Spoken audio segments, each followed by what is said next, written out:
What now?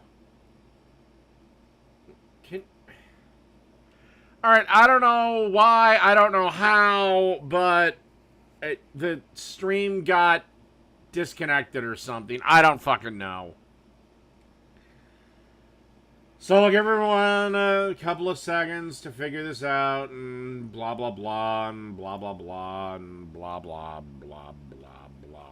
Let's see if anything massive has happened.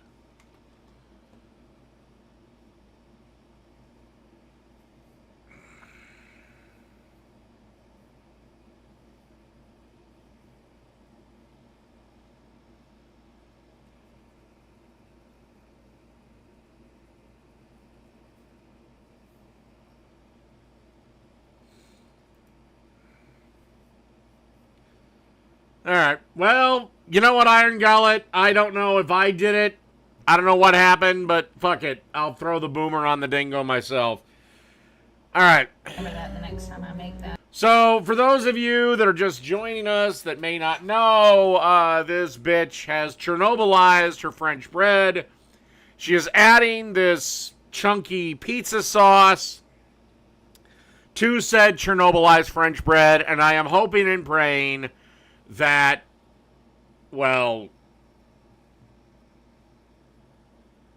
she doesn't put it back in with the broiler, because that bread is not going to take a second round. That I could have that recipe. So,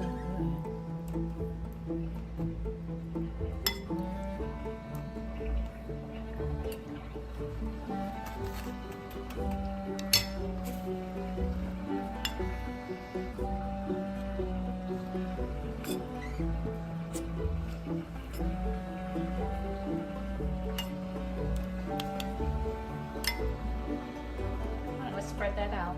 Look at that. Now we're ready for our layers of cheese. I'm going to start with mozzarella, then cheddar. You know, for not adding a lot of sauce, you added a shit ton of sauce, my dear. Parmesan.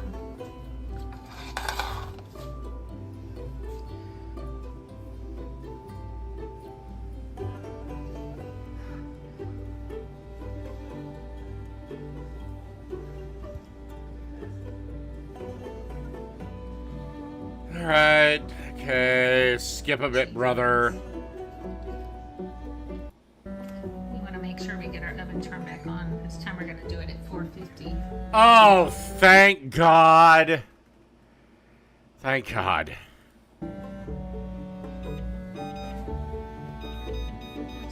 A little less than the heavy broil. Not much.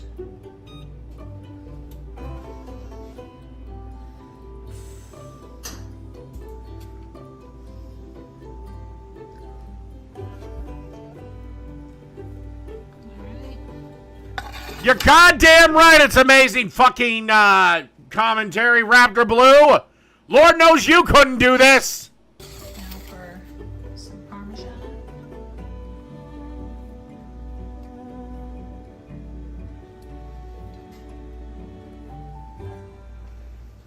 Okay, great. Skip a bit, brother.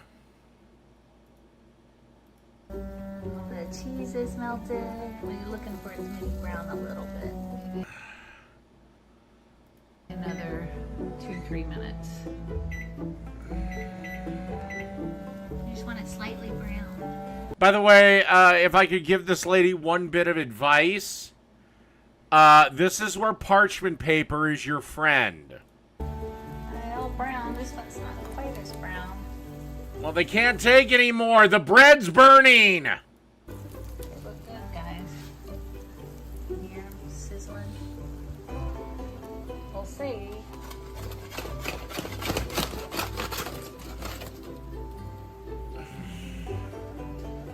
There's that one. I'd let it cool. You know, I'm sure they're perfectly fine.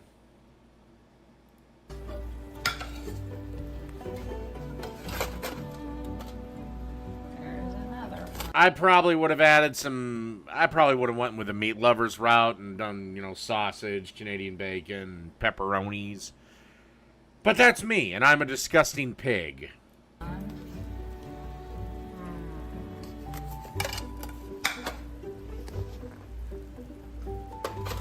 No, you can clean the tray. It's just I always put parchment paper on so I don't have to deal with cleanup.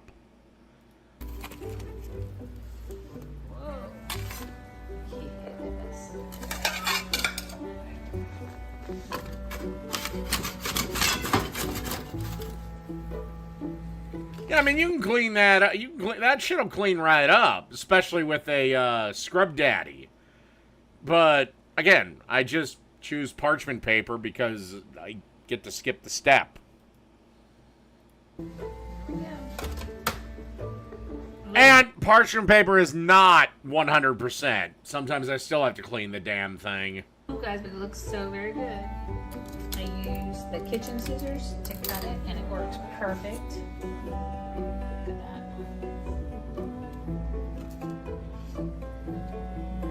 Now, foil's another one. Good, guys. Yummy. Like I said, I'm sure that's perfectly fine. But again, the only thing she did was, man, she really toasted the shit out of that bread. All right, next.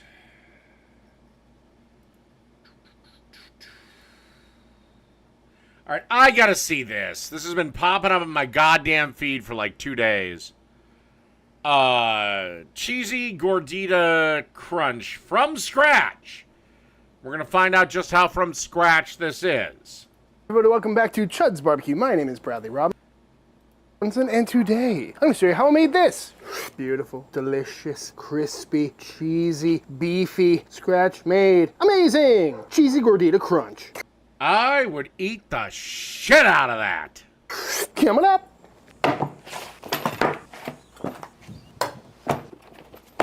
This is some meat.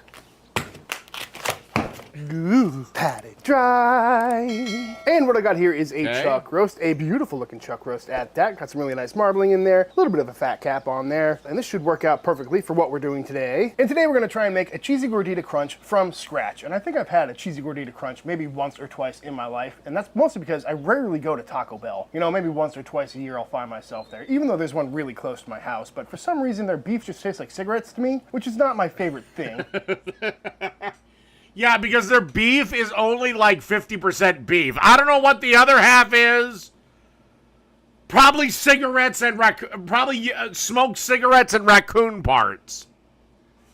But every time I recreate one of the dishes at home, it comes out absolutely fantastic. And I think this should be another one of those times. And no real hate on Taco Bell, you know? I love their fire sauce. I love their taco Doritos. Those are pretty tasty. But if I'm getting fast food, I'm usually going for a cheeseburger or something like that. So we're going to get this chuck roast cubed up.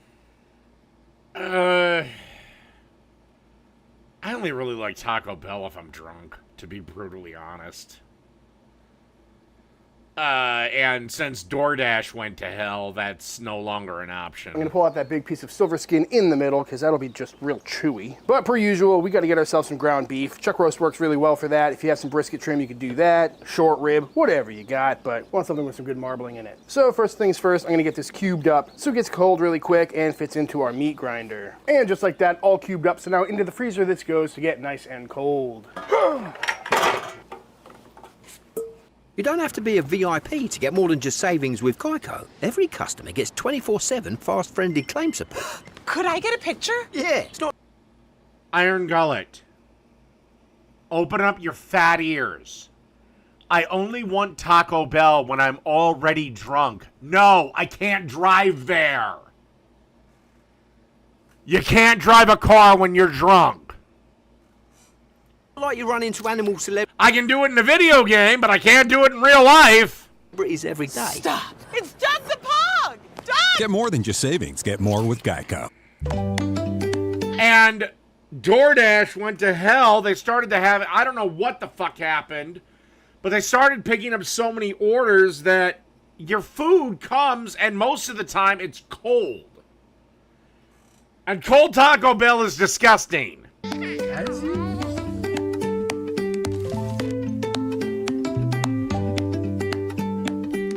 Well, you better hit X Fiera. No, I don't. At all. And now that our meat is nice and cold, through the meat grinder we go. Got the coarse die on there for a nice pebbly grind. And we're gonna send it through once. Beautiful. Nice clean grind on that. And this really is an excellent time to grind your own meat because for taco meat especially, you want it to be nice and crumbly. And the stuff you get from the store has worked pretty hard and kind of emulsified already, so you have to bust out like a potato thing to get them all broken up into individual pieces. But because we ground ours nice and cold and nice and fresh, it's already nice and pebbly, which will help cook this up nice and evenly for some good taco meat. And on that same note, I'm not gonna mix this up at all. I don't wanna get any protein extraction going. I wanna keep it nice and crumbly. So I'm gonna just pop this into the fridge until we need it. This video is brought to you by Tecovas. Yeah, that was the thing. Once they, I don't know if DoorDash lowered the rate they got paid or whatever, but yeah, they'd pick up like 6 orders. And if you were the first one of the 6, your food was fucking cold. DoorDash just became, I've never, now to be fair, I've never done Uber Eats or any of the other meal sites. Maybe they're better, but I've heard they're not. Is what it is. This is a local Austin-based company that specializes in incredibly high-quality cowboy boots or ranch boots. Maybe I can pick up maybe I'll order an Uber and have them drive me to Taco Bell and then drive me back home. Work boots, just really high-quality footwear. And in every pair of Tecovas boots, you can expect premium high quality and a timeless Western style. And not only do they look great, but they are comfortable from day one. They are known for their pre-broken-in leathers, and as soon as I put these on for the first time, I was expecting them to hurt my feet for a while, but they were super comfy right off the bat. Each pair of boots is handmade in over 200 individual steps, and are always made from premium... Although I am actually thinking of like doing things like, if I stream on like Lord of Patriarchy, doing a theme like once a month, like, you know, Lardass eats 10 McDonald's, tries to eat 10 McDonald's cheeseburgers throughout the stream or something. I don't know, would you guys like to see that? Put a 1 in the comments if you guys like to see me, like, pick up, like, fast food and be like, can Dave eat 10 Taco Bell tacos? Cowhide or other exotic leathers. I've had these boots for a little over a month now, and I gotta tell you, I absolutely love them. I always thought boots like this would be too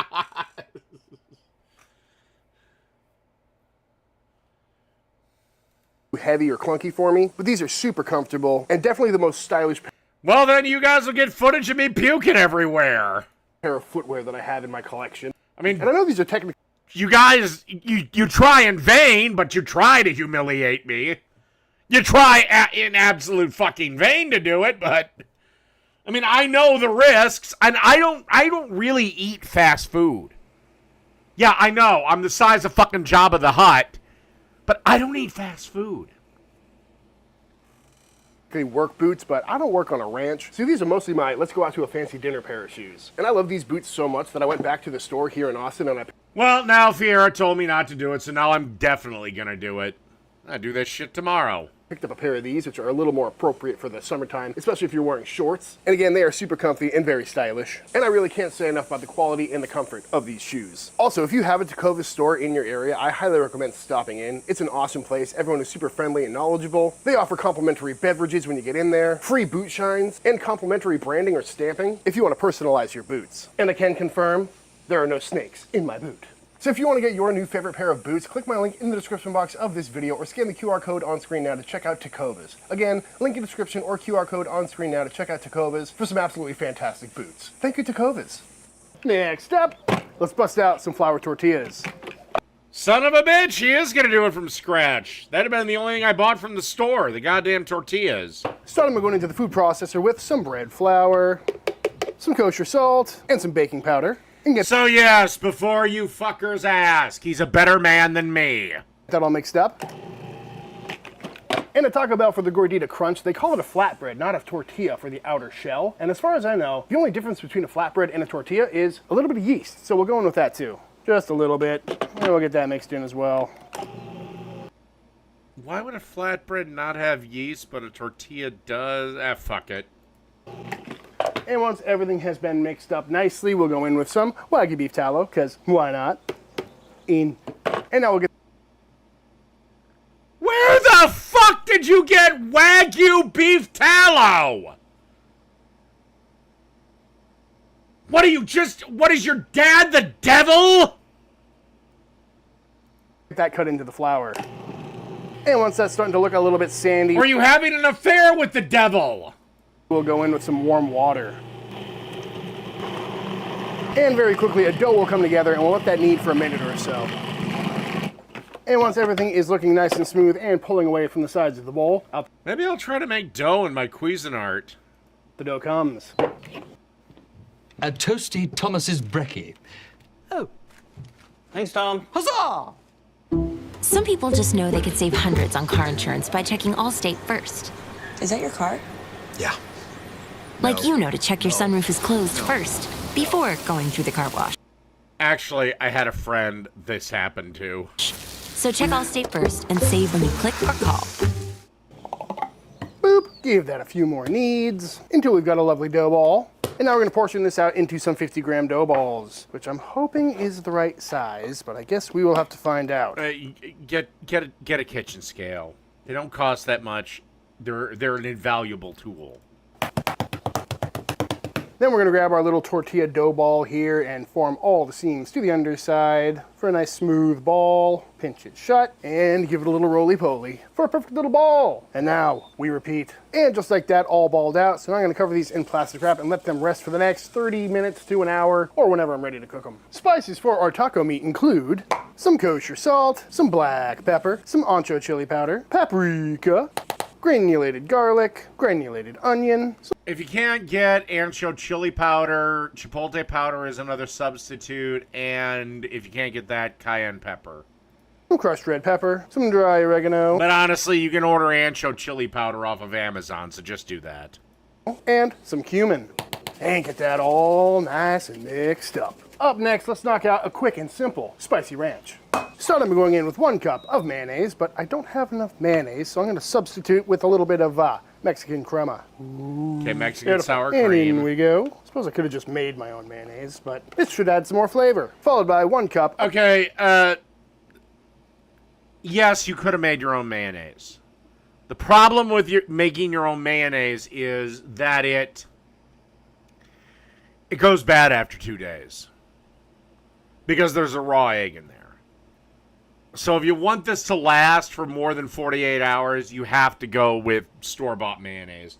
Because that's or go with the egg substitute.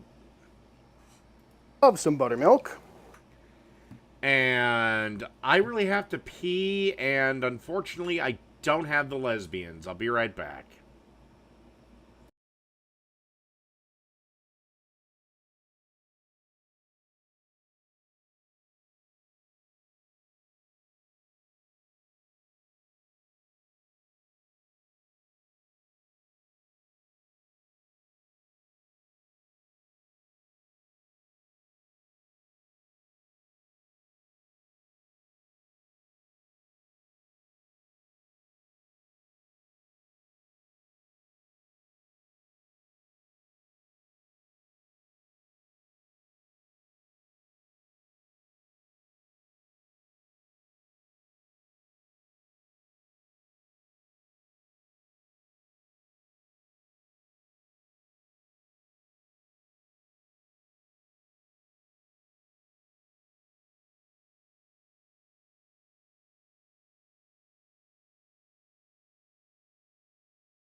Okay, and we're back.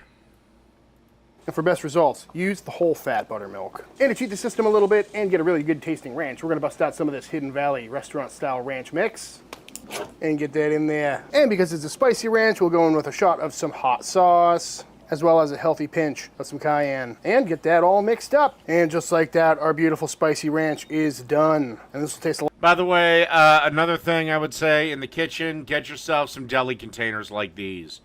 They're available on Amazon, $15 a pop, you know, for a pack of like, oh God, what is it?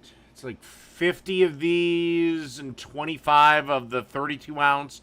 This is the 16-ounce container.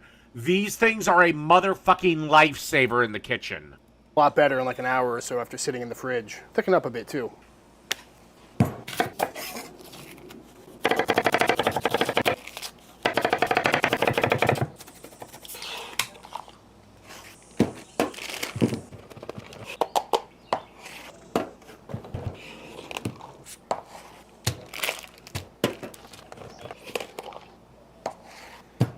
Wait a second. Why in the name of God would you use your food processor to make dough, but you wouldn't use it to shred cheese?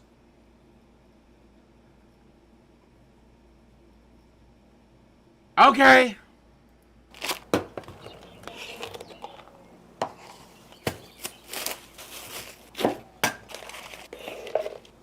And with all of our accoutrements ready, let's go ahead and press out these tortilla flatbread situations. Got the old chud press here fired up, nice and toasty, and we're gonna go ahead and... I watched Onion Nuggets. Bread tortilla situation. cook these off, just like any normal tortilla, and see if they react any differently. Give them a nice firm press. Taco toot. Ooh, might have pressed that one a little too hard, because that's big. Oh, here comes the tortilla police. Looking like a pretty standard beef fat flour tortilla at this point, which I'm fine with, because they're... Dude, your tortilla is starting tasty. to... But after getting a little bit of color, off these come, and into my blurry out of focus tortilla warmer. And we repeat. And again and again and again and Taco again. squeal. Who's coming in the driveway? Oh, God, these commercials are always so fucking depressing. Beautiful. Right off the bat, they look pretty similar to a beef fat flour tortilla. They do have a bit more thickness and body to them, and they smell great. So that little bit of yeast definitely makes a difference, but not really as much as you would think. And just like that, all pressed out, looking absolutely beautiful. Got them in this warmer here to keep them warm and steam them, which is really gonna help with the texture, making sure they're nice and soft. And they are a little bit thicker than my normal tortillas, although these are definitely closer to a tortilla than a flatbread. But looking at it, they smell great. Hopefully they're the right size. That's my biggest concern with this recipe, because I've never made this before, and not sure if these are big enough, but I guess we will find out. But for now, in the warmer these stay to keep nice and You're depressed? Make a meatloaf. warm and continue steaming away, because it's time to cook some beef. Start them going into a pan with a nice squeeze of some oil, and then in with all of our beef. Or tacos. Actually, fuck it. Since we're watching a taco video, tacos. But meatloaf is good too. This is about 2 pounds of beef total, and we're gonna get this browned up. You're gonna hear a lot of sound at first, but it'll quickly dissipate because all the water needs to cook out of here. Like right now, this pan is ripping hot, and it's not making much sound because we gotta get all that water cooked out, but eventually it'll start frying. And after cooking down for a little bit, we're getting some really nice browning. We got a good fond built up on the bottom here. That's just gonna give us extra flavor. So now we're gonna go in with some white onion. The moisture in the onion is gonna help kind of deglaze the pan a little bit while adding some extra flavor to this beef. So we'll cook that for a minute or so to soften up and get nice and translucent. And after Shit, yeah. Chop your meatloaf up into pieces and make tacos. a few minutes, those onions have cooked down nicely, softened up a bit. So we'll make a little spot in the middle here and go in with a healthy shot of some tomato paste. Oops. And we're gonna take the raw edge off of that by cooking that down for a couple minutes, which is also a great time to go in with some garlic. And we don't want the... Are you gonna deglaze this pan with anything? Like tequila, beer, wine, water, chicken stock, beef stock, anything? tomato paste or the garlic to burn, so really just like a minute or so to take the raw edge off of both of them. It's also at this stage we'll go in with some of our taco seasoning mix we made earlier and get that all mixed in as well. And this is where you can tell that our freshly ground beef is coming in handy, because that is super crumbly already, and I didn't have to get a potato masher out or do anything to it. It's just been crumbly from the start, which is very nice. Although if you want giant chunks in your tacos, that's fine too. And once the garlic, tomato, and spices have all been toasted, we can finally go in and deglaze this pan with some homemade smoky beef stock. And that's gonna help clean up the bottom, get up all that fond, while adding some wonderful beefy flavor. And because it's...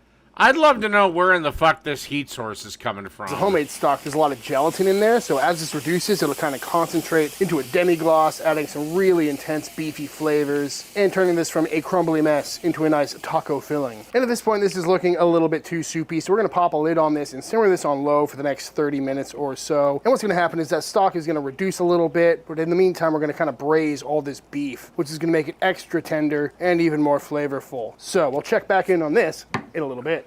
And while that meat simmers away and keeps warm, we can go ahead and knock out our crispy corn tortilla shells. And what I got here is a crispy taco shell fryer basket. This thing is awesome, works incredibly well. But they make other smaller, cheaper options. You can check online for that. And for our tortillas, I've got some El Milagro corn tortillas. I wrapped these in a damp paper towel and nuked them in the microwave for about a minute, which is just gonna make them a little more pliable, a little more soft, so the bottoms don't crack when we put them in this mold. Simply enough, wrap it up and drop it in. 2, 3, and number 4. Now, to the deep fryer. Got some hot oil up to about 350 degrees, and simply enough, in we go.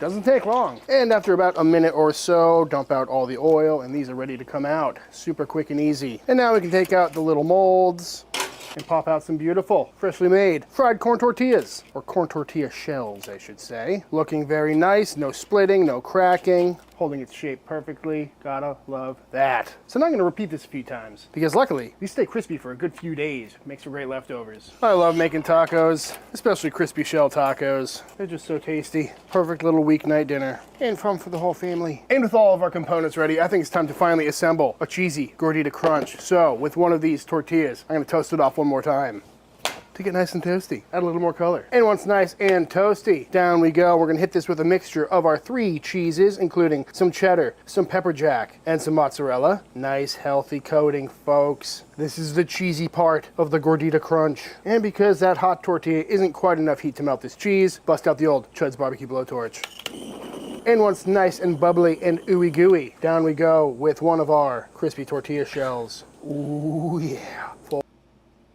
Hold that up. That's a pretty good fit. Oh, okay. Pretty pumped about that. I'm trying to squeeze this to make sure it adheres nicely as that cheese cools down, acting like our glue. And look at that. It actually worked. I was so nervous about that tortilla being the right size and this thing actually sticking together, but that looks pretty awesome. So now all we gotta do is fill it up. And as it turns out, the cheesy gordita crunch is quite simple. So we'll go down with some of our lovely braisy ground beef. I took a little sample to make sure seasoning was right. And as always, it's fantastic. And we can make this nice and meaty because we don't have food costs to worry about like a restaurant does. No skimping on the meat today, folks. And once all of our beef is in there, we'll go down with some of our lovely... Well, you also want a fucking balance in there. Spicy ranch. Ooh, yeah, don't be shy, folks. But again, I would eat the shit out of this. Beautiful. Then in with some shredded iceberg lettuce, because that's what a cheap taco is all about. Hot meat and cold lettuce. Honestly, I like it. And then to top it all... I'm sorry, but iceberg lettuce gets shit on by pretentious jerk-offs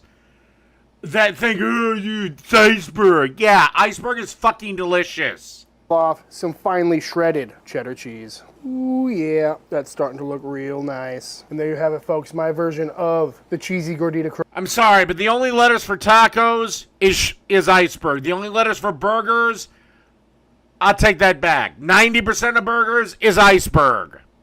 Crunch, looking real nice. Let's make a few more, shall we? Little pepper jack, little cheddar cheese, little mozzarella. I think I went a little aggressive last time. We'll tone it down a notch. Torch away, torch away, torch away. Tortilla shell down and fold. Hold, we're in a hold. Beautiful. We'll do number 2.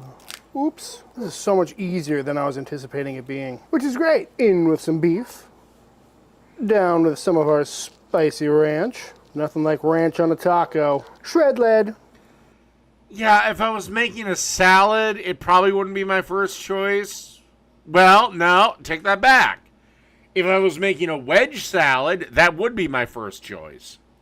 And of course, topped with some lovely, finely shredded cheddar cheese. The only reason that you think it's shit, Iron Gullet, is because some fat jackass in a corncob costume told you it was bad. Beautiful. And there they are in all their glory, folks. Some beautiful, beefy, cheesy. Oh, I'd eat the shit out of that. crispy, cheesy gordita crunches. Let's go ahead and see how they came out, shall we? I will say, folks, that is a pretty magnificent looking taco. It's got some heft to it, but let's see how it came out, shall we? Ooh.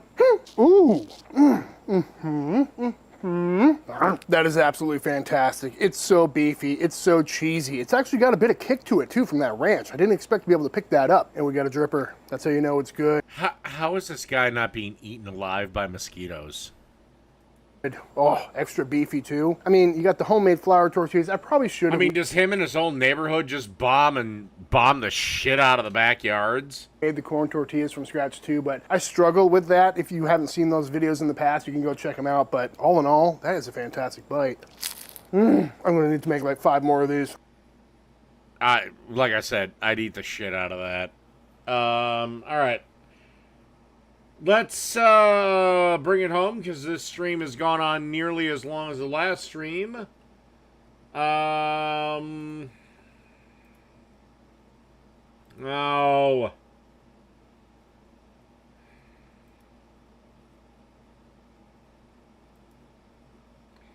Oh, what the hell? I'll do this before I get to the whore. Let me show you how I cook these old school charcoal grilled ribs. We even hit them with a beer mop sauce.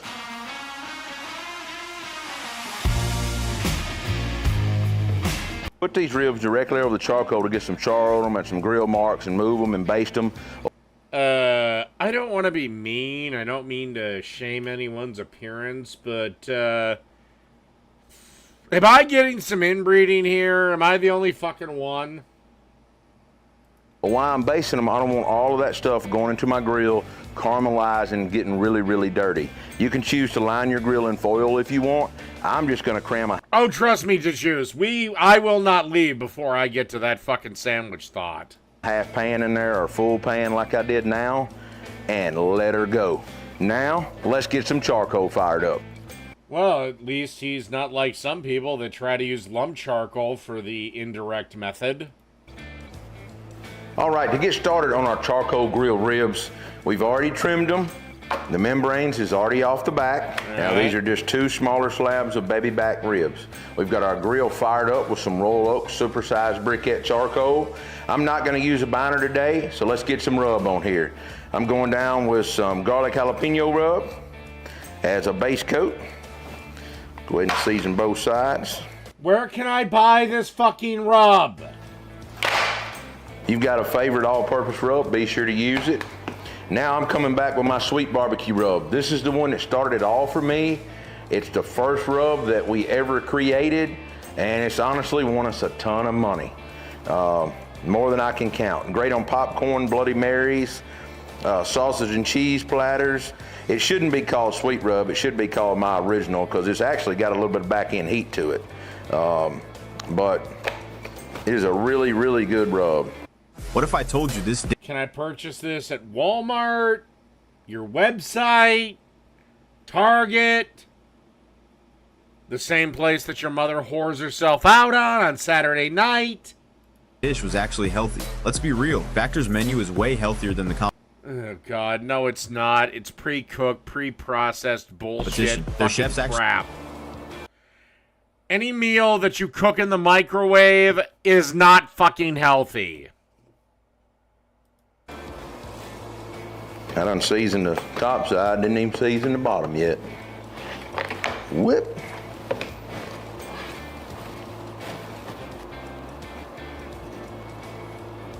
All right, once we get our ribs kind of rubbed down, patted in with our sweet rub, we're just gonna kind of let them hang out a minute while our charcoal kind of stabilizes. We get it dumped on our grill, get it ashed over. The real key to charcoal grill ribs is letting your charcoal cook down. It's not gonna be your normal 17, 18 minutes, dump it in, let some other coals get going and roll a steak on. You're gonna have to give it about 30 or 40 minutes to stabilize and get going good, because you don't want to burn your ribs up, but you are trying to slow grill them. So you don't want a grill running at 500 or 600 degrees. You want to get it around the 300 degree mark where you can get in there and let it go meat side down and bone side up for, 4 or 5 minutes, flipping them, spinning them, flipping them, spinning them. That's the big thing about grill ribs. You cannot grill them super fast. All right, let's let our grill stabilize. We'll be back. So I'm gonna pick this up now, and I'm gonna kind of spread. I got some extra charcoal, okay? I'm gonna kind of spread this over, and I'm gonna pour this over. Now that you got your coals in there, and got everything kind of spread out, I'm gonna give it just a minute to kind of catch some of those up. I'm gonna get my grate on here, and then get the lid on and let it stabilize. All right, right now that's all the way off. We're gonna run about that first hole right there. Let her get to temp. It's probably gonna run a little hot. We're going to back it down just a little bit. We got our vents about halfway open. Can you please jump into the pool? I want to see a fat guy do a cannonball. Open on the top here, or about 2/3 of the way open. So I'm actually going to adjust this down about halfway in between both of these holes, and just let her hold right there. Now I'm going to give this grill a bow. I'm going to lay these ribs back here grill. and let them get a little smoke on them. Are you going to add any wood, or are we just going to go with the smoke of the briquettes? And then I'm going to flip them over here and get a little grill on them. And I'm going to go back and forth and back and forth. Back and forth. Like your family's fucking gene pool. Until we got a nice char-grilled rib. All right, we are running about 300 like I said. Now I know when I take this lid off, we're gonna get a lot of oxygen. The temp will start rising, but I'm gonna kind of play with these ribs a minute and kind of get a little bit of grill marks on them, a little bit of char over those open coals a few minutes, and then we'll put them back, let them go for probably another 30, 40 minutes. Now, you can see they're starting to get 30, 40 minutes. That's what Sister Esther said was the longest you could last. that good color on them. I'm just gonna roll that over. What I really need to do. Why are you putting the grills over direct? What are you doing, you fucking inbred Goonies villain looking like motherfucker? Is just put that lid back on. Open that vent up. And I'm sure like this, he's like the nicest guy, so fuck it, a little I don't bit more. care. And I'm gonna let that rib go a few minutes. Just face down like that. On Whatever, he can make all the goddamn Gimli jokes he wants. That heat on those coals. So I'm actually gonna take my air vent here, and you see I've got it about halfway between. I'm gonna open it just a spridge more. Just a spridge more. So I wouldn't mind running about 325, 350 when it's... Oh, no, that's way too hot for for ribs. All that fat is gonna fucking congeal, and they're gonna be tougher than fucking Gloria Aldred's cunt. Once it's all said and done, but we're just gonna keep grilling that rib like that. We'll come back in just a minute, move it over, grab that other one, put it right over the coals. All right, you can see that I'm slow grilling my ribs here. Come right here. Now, as you can see, you're not slow grilling them, they're over the fucking coals.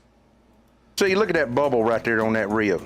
So you think that we're not grilling a lot, but I'm not trying to just char these ribs up like a steak.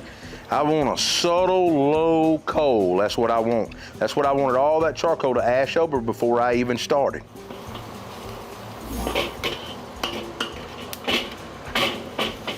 All right, I'm gonna get the grill lid on for a few minutes, give it about 2 minutes over that hot fire, and then I'm gonna flip it over and give it about 2 minutes on the other one. Look at that, pushing that moisture out of that bone right there. Starting to sizzle that fat away. Just slowly doing this. It just takes a little time. Let's make an old school beer barbecue. You can't do a goddamn slow barbecue rib thing when you're cooking at 350. That's not the way this works. Now, I used to use this on beef. I used to use it on butts. I used to use it on ribs. Back in the day, I was a huge baster. I always wanted to make something like this. I didn't spritz. I didn't do anything like that. I mean, I learned from some old school guys. I'm gonna take one bottle of my tangy. And I don't mean to be a dick, but if that's your most recent world champion, dude, that's from almost 10 years ago. Vinegar barbecue sauce here and dump in.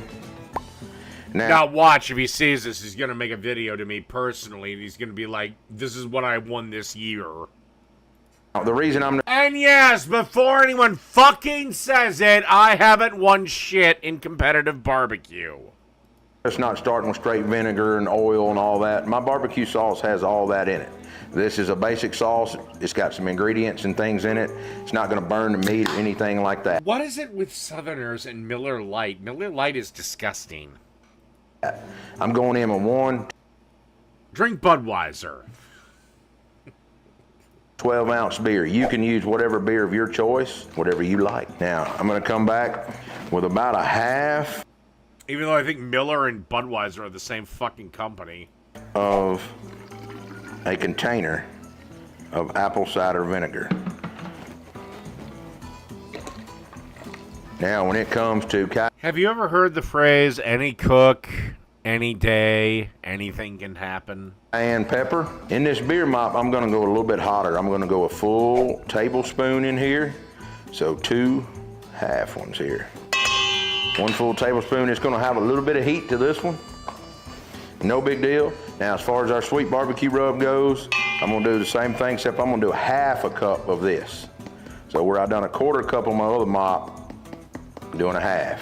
And of course, I'm gonna go in with some lemons. I was at a Chase Sapphire Lounge and I saw a burger on the menu. I took a bite and I was like, oh, this is really special. Was it the bun? Was it the sauce? The blend of meat? Took another bite. I was like, yeah, I think this is one of the best burgers I've ever had. I would do a layover for that burger. This is the new How Dell is that AI a commercial? PC with Intel inside. A PC. That burger made me want to go masturbate ferociously in the bathroom. Till all my foreskin had been peeled off. Meanwhile, get the Chase Sapphire card.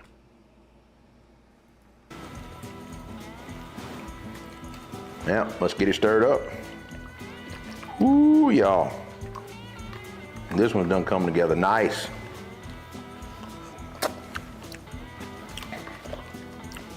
Oh, that's just how I remember it. Woo!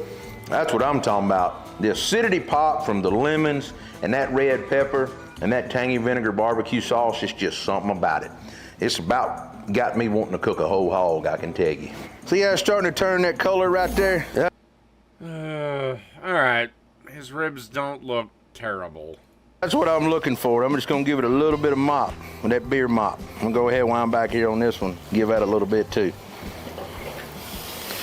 Now, oh yeah, that good steam, what we wanting right there. Look at the color on that rib now. Woo! Now I'm gonna get that grill lid on, and this right here is where the real magic starts to happen, in my opinion. I give those ribs just a few minutes. I don't even have a thermopan out here. I probably need to get one just to show you and gauge a little bit better temp. But I think our ribs have been on for about, what, 45 minutes now total? And, you know, they're already starting to look good. This is not... I've never done ribs in less than 4 hours. And the 4-hour ones weren't that... They were a little tough. Hey, I'm not saying you can't... Wait and see, I guess. It's going to be an all-day process when it comes to grilling ribs. You just really have to babysit it and watch your fire. But I don't cook ribs directly, so that's me. And I don't care if I have a mop sauce or not.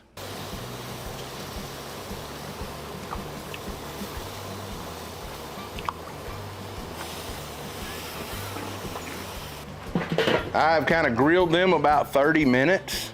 I let them smoke for about 30. It's been right at an hour. Now I'm just gonna let them go. I'm gonna let them go for 15 minutes, and then I'm gonna rotate them around 15 minutes. That'll be 30 minutes total. And then I'm gonna get them back over that fire and start basting them again, checking the temp in them, seeing if they can get tender. This rib is only gonna be about an hour and a half to 2 hour rib, I would think. And so we'll be back in about 15 minutes to switch them around. All I'm doing now. Well, you know what? They're your ribs. You paid for them. Do what you want. Now it's been 15 minutes. I'm gonna take my back slab of ribs, move them to the front, move that slab to the back, move that one there. Now, I will say, while I got that lid open,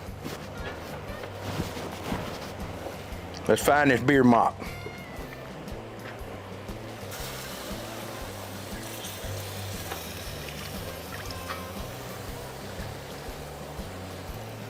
I wish y'all could smell.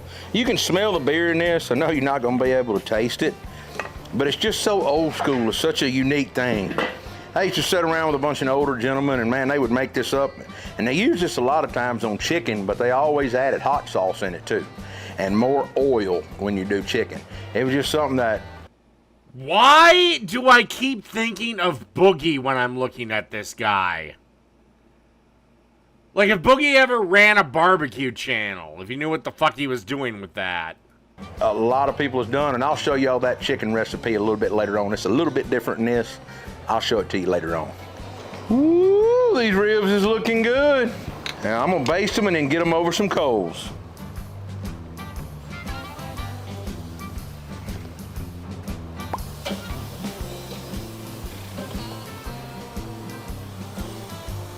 All right, I'm gonna skip ahead.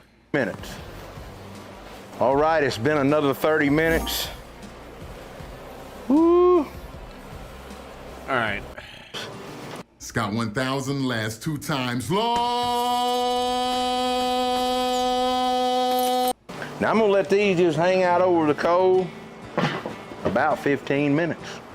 And then I'm gonna flip them over and probably give them anywhere from 5 to 10 minutes. Ah, yes, Boogie2988. Baste them again and put them back over here and let them finish out. All right, we're at the 4-hour mark. I know these ribs are done. We're not... Okay, so you've gone from a quick 2-hour rib to a 4-hour rib. Looking for fall off the bone flavor. Look at the color. I have not basted them again. I have not done anything. That rib's temping out at 200 degrees right there. I'm gonna call it a day, call it done, 200 degrees. So you do have a thermometer. I know it's gonna be tender, juicy. Ooh, let's get these off. They still got that wave. They want to break right in the middle. Blah, blah, exhaust blah. to the back of those. Wow. This is not a competition style rib, but as far as eating goes and flavor goes, yeah, I'm sure. I don't know if it's not falling off the bone. If you can't pull the bone out cleanly, you fucked up.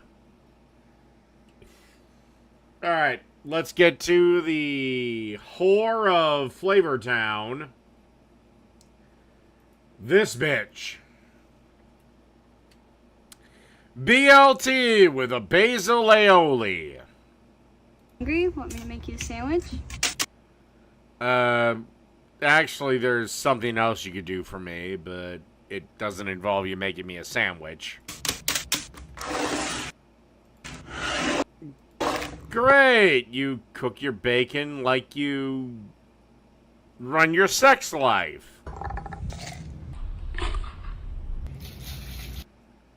Why is there an egg? Oh, it's an aioli. Never mind, I'll shut up.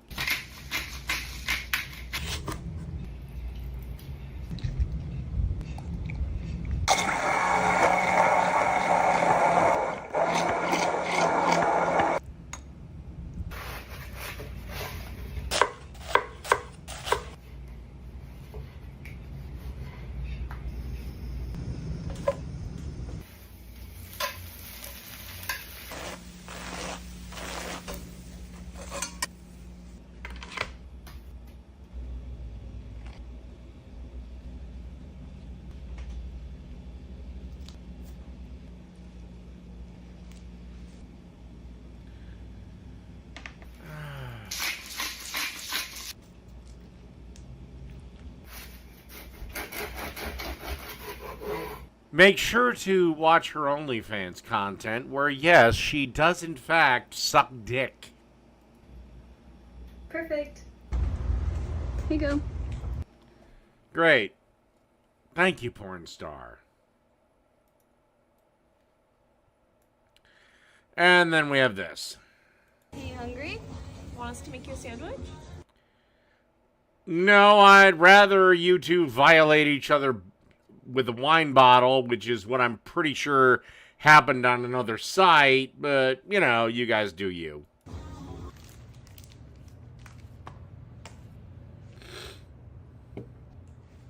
Wait, what are you doing? We have to use butter. No, grilled cheese is best with mayo on it. What? Who told you that? Butter is definitely better. Everybody knows mayo makes the best grilled. Look, just make out about it. I don't care about the fucking sandwich. Come on, trust me. Okay, I'll trust you this one time. All right.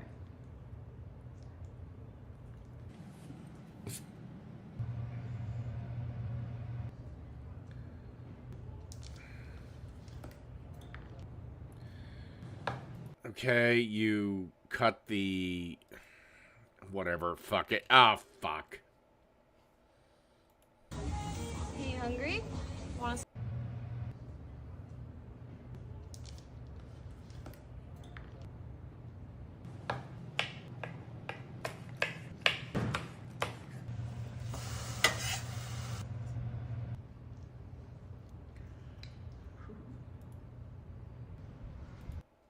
So you ripped apart the grilled cheese sandwich to give me my... Oh, God, it's true. Women get collectively stupider as a group. Okay. Got it? Try.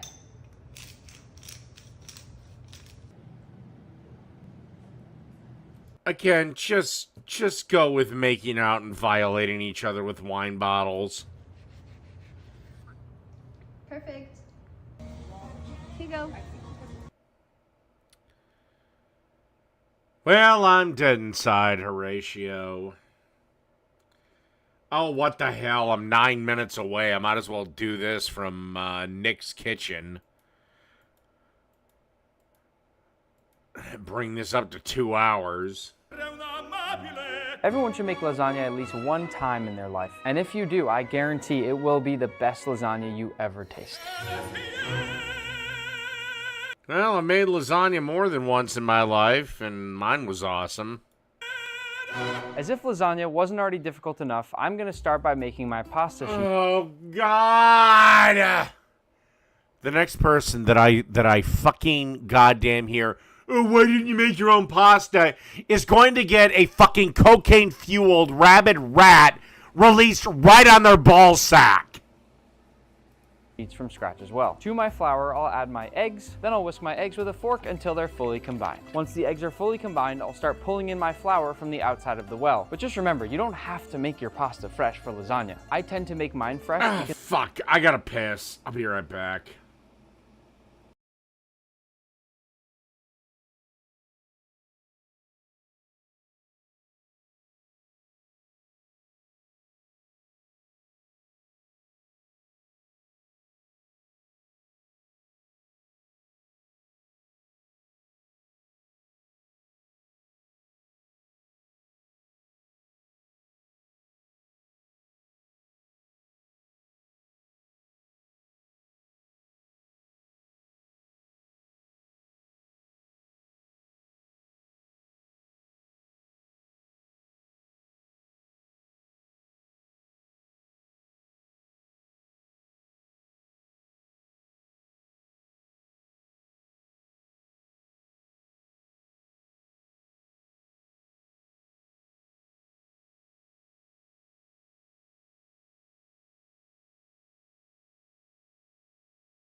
Oh, yes, Dambala.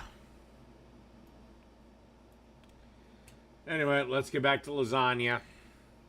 because I think it gives more of a melt in your mouth texture, but the lasagna is gonna be good either way. My favorite tool for making fresh pasta is a bench scraper. It's quick, easy to use, versatile, and keeps your work surface nice and clean. If you're using the Italian grandma method like I am here, you eventually have to get in there with your hands. Just accept the messiness, pull the dough together, gather up every last little crumb, and knead your pasta dough until it becomes nice and smooth. Oh man, this is a workout.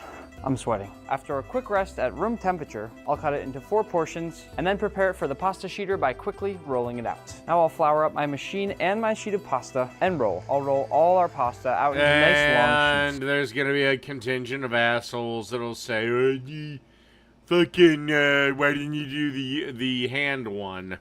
And then the only thing left will be to cut it. Part of the reason I like making fresh pasta for lasagna, aside from the actual difference in texture that you get, is just the fact that making fresh pasta is such a fun and beautiful process. I enjoy doing it, but it does make a mess of your kitchen, and it's not absolutely necessary for a delicious lasagna. Once you're done making your pasta, take the dish that you'll be baking your lasagna in, and you can use it to measure out how long your pasta needs to be. I'll actually just take my knife right in here and carefully trace each sheet of pasta. It's okay if they're not all perfect, because I promise you the lasagna is going to be just fine either way. You'll want to make sure you have enough pasta to make 4 layers when you go to put together your lasagna. So there's 1 layer, then 2 layers, then 3 layers, and 4. Nailed it. Now we'll take a baking sheet, cover it with a layer of parchment, add down one of the layers, then cover with another sheet of parchment, another one of the layers, and repeat until you've stacked all your pasta. This will just make sure nothing sticks together. Cover this all up with plastic wrap so it doesn't dry out, and then set this to the side. Let's move on to making our sauce. For the meat, we'll use a combination of hot Italian sausage and sweet Italian sausage. We don't want the casing from the outside of the sausages, so I'll split them all open with a knife and then pull out all of that meat. The only other things I need to prep are these fennel seeds, which I'll simply chop up and crush, as well as my onion. Chop your onion into nice fine bits. Then we'll also need 5 cloves of garlic, very finely minced. As always, I'm going to use my classic garlic trick. Garlic is my least favorite thing to cut in the kitchen. Your hands smell like garlic for like 3 days. All our ingredients are prepped. Let's move over to the stove. Heat on, medium to... Or you just be like me and buy a jar of pre-minced garlic. It tastes the exact fucking same. Medium high. Start with a nice layer of olive oil into the bottom of your pot. More fat will come from the sausage, so we don't need too much. Then once the oil's hot, add in all of your Italian sausage. Spread it out quickly, but then it is very important that you leave it where it is for a few minutes. Just like searing a steak, we want to develop a crust, and once you feel like it'll have that nice golden crust, flip it all around and start to break it up into smaller chunks. Don't be afraid to crank the heat all the way to high during this portion to get that nice crust. That right there is what I'm going for. Now grab your onion, put that right over all the sausage. Anytime I add onions, I hit them with a quick sprinkle of salt, and now we just want to let these soften for a couple minutes. The color on the sausage is exactly where I want it. That's gorgeous. You could actually follow this recipe, and even if you're getting it like 50% right, people are going to think you know how to cook.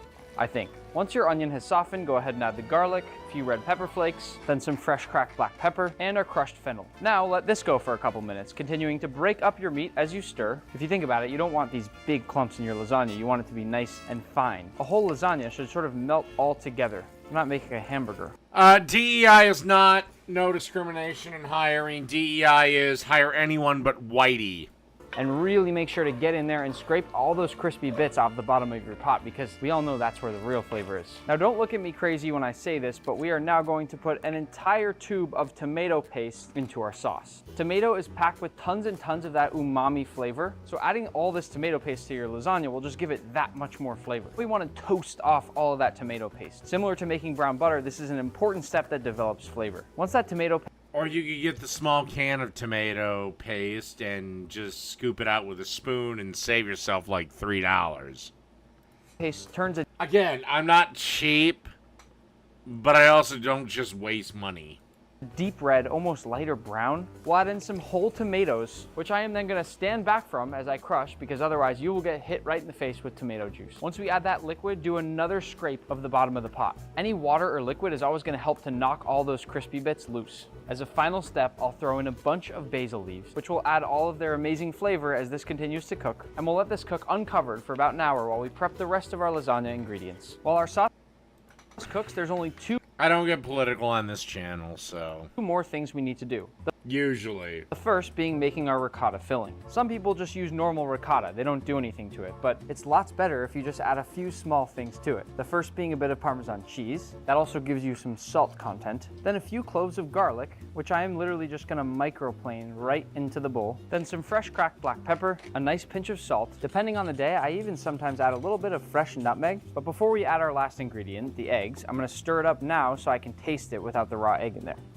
Based on the taste, this needs a little more salt. I do like it extra salty. It doesn't actually taste extra salty once it's in the lasagna. And now we can crack in both eggs. Just give this a good mix until fully combined, and now just one last thing to do. Grating this whole block of mozzarella cheese. Notice that I'm grating it the long way, such that I get the longest. Well, hiring should be discriminatory. If you can't do the job, you can't do the job. You shouldn't get the job just because your ass is black. Strands of cheese possible. Transfer that to a bowl and we can assemble. The layering process is fun because you have to get down a bit of a pattern, but once you get into the rhythm, it's easy. The order for layering will be the same throughout the whole process. We'll start with a thin layer of red sauce all across the bottom to prevent the pasta from sticking or burning. And notice that I'm really pushing this sauce all the way to the edges. A common mistake. You know what? No, I'm not going to open up the lines tonight. Just because I want to piss you off. Mistake people make is layering too much in the center and not enough on the sides, and then your lasagna might be a little lopsided. Next, after I get off any of that excess flour, I'll place down 2 of my pasta sheets. Feel free to trim. Well, if it's a private business and the father owns it, then yeah, he is free to put his son in whatever position he wants. By the way, if it was a black-owned business, I'd say the exact same fucking thing. Them a little extra if needed, and press those firmly down in the bottom. Next, do a nice even layer of your ricotta cheese. Oftentimes it can be really helpful to spread it out using an offset. Alright, this is definitely going to be the last video because this is starting to get political. That spatula. That'll help you get it nice and even. And for our last layer, a light coating of mozzarella and a quick dusting of Parmesan cheese. And then we just repeat. Sauce, then pasta sheets, then ricotta filling, and then both of our shredded cheeses. As I'm making this lasagna, one thing I'm being very, very careful of is keeping everything extremely nice and level. That way, as I build it all the way up, I know that structurally, it's going to hold together really well. No, nepotism and DEI are two completely different things. Go like that once in a while too, and just make sure everything is nice and flat. This is a construction site. You gotta get in there. Well, now I'm definitely gonna go away, because I just love pissing you people off. You people think I owe you a debate. Good luck with that, dipshits. Perfectly flat. Sometimes your pasta sheets might not fit perfectly if you're using end pieces, if you made it homemade. Tell you what, you have 2 minutes to say something to wow me, and then maybe I'll switch over to Lord of Patriarchy. So what you can do is you can sometimes stretch things out just a little bit, but you can also cut, kind of just piece things together using some of the scraps like a jigsaw puzzle, and that'll work for this layer. When I first made lasagna as a kid, I probably just layered everything however I felt like it. But this order that we're doing is technically the correct way to spread. It's a little tricky to explain why, but if you don't trust me, trust the Italian grandmas who've been doing it forever. Okay, last one. Once you've placed down your final layer of pasta, add some streaks of red sauce. Also make sure to tuck it towards the edges to get that really nice caramelization there too. Come on, you guys are running. You got 90 seconds left to say something to wow me. To bring me on to LOP. Outside of that, yeah, you're damn right. I'm done for the night. If I do anything on LOP, it's going to be a goddamn games and beer.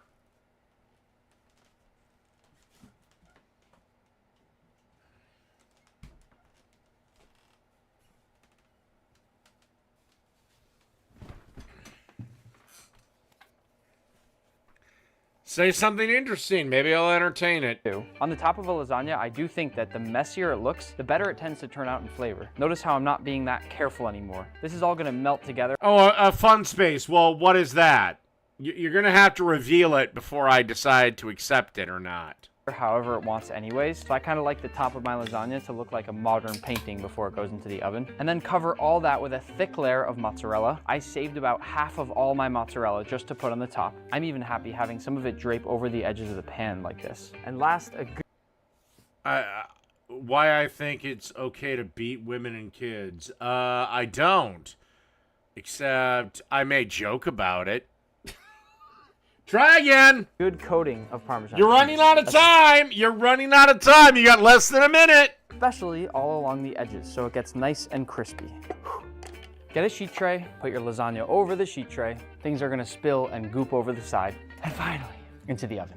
Put some parchment paper on your sheet tray just to save yourself some cleanup time.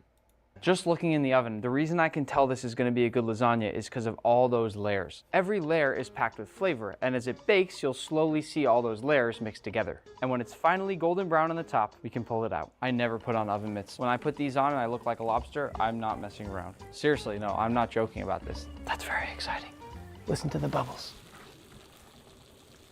We've got these crispy, laced edges of Parmesan cheese, beautiful, melty, bubbly, crackly mozzarella over the top, and then lots and lots of layers of gooey lasagna. DI is dog How could you not love shit. this food? Most people now would put this on a plate. I'm not most people. Yeah, Ghost of Peter, that's not gonna fucking happen. Alright, the video is done. You failed in your mission. Good night, everyone!